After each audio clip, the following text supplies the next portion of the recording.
মাত্র 2 মিনিটেই সহজে একটি হেলদি স্যুপ রেডি করতে পারেন। হ্যালো এভরিওয়ান, আসসালামু আলাইকুম। আজকে সকাল সকাল পার্সেল পেলাম, আর সিয়ারের পার্সেলের সাথে আমারও দুইটা ফেভারিট জিনিস আছে, সেটা হচ্ছে ভর্তা আর আচার। সাথে ছিল চিকেন কর্ন স্যুপ মিক্স, আর এইটা বাচ্চাদের জন্য খুবই হেলদি। আমি সিয়ারের জন্য নিয়েছি। এইটা অসুস্থতা বা ঠান্ডা কাশির সময় বাচ্চাদের খুবই দরকারি আর সবচেয়ে সহজে রান্না করা যায়।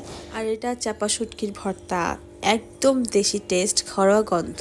আর এটা হচ্ছে আমার অল টাইম ফেভারিট তেঁতুলের আচার। এই দুইটা থাকলে আর কি চাই বলেন। পার্সেলটা পাওয়ার সাথে সাথেই আমি সিয়ারার জন্য স্যুপ রান্না করেছি।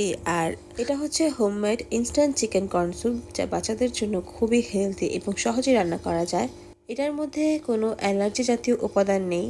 এটা দিয়ে এগ স্যুপ, ভেজিটেবল স্যুপ অথবা চাইলে শুধু পানি দিয়েও 2 মিনিটে রান্না করে খেতে পারেন। 3 কাপ পানিতে 1 চামচ চিকেন কর্ন স্যুপ মিক্স দিলেই হয়ে যাবে। এটার মধ্যে কোনো ক্ষতিকারক উপাদান নেই, যার ফলে 1 বছর থেকে যে কোনো বয়সী বাচ্চাদেরকে দেওয়া যাবে। এটার মধ্যে চিকেন পাউডার, কর্নফ্লাওয়ার, আদা, রসুন, পেঁয়াজ, পিঙ্ক সল্ট, সেলারি, পাপরিকা এবং মাং বিনস রয়েছে। সাথে আরো হেলদি সিক্রেট উপকরণও রয়েছে, যা শরীরের জন্য ভীষণ উপকারী। এটা এই পেজে পেয়ে যাবেন, এবং যারা ডায়েটে আছেন এবং ডায়াবেটিসের প্রবলেম আছে তাদের জন্য একদম পারফেক্ট। আমার মেয়ে তো খুব মজা করে খেয়েছে, মাশাআল্লাহ, আলহামদুলিল্লাহ।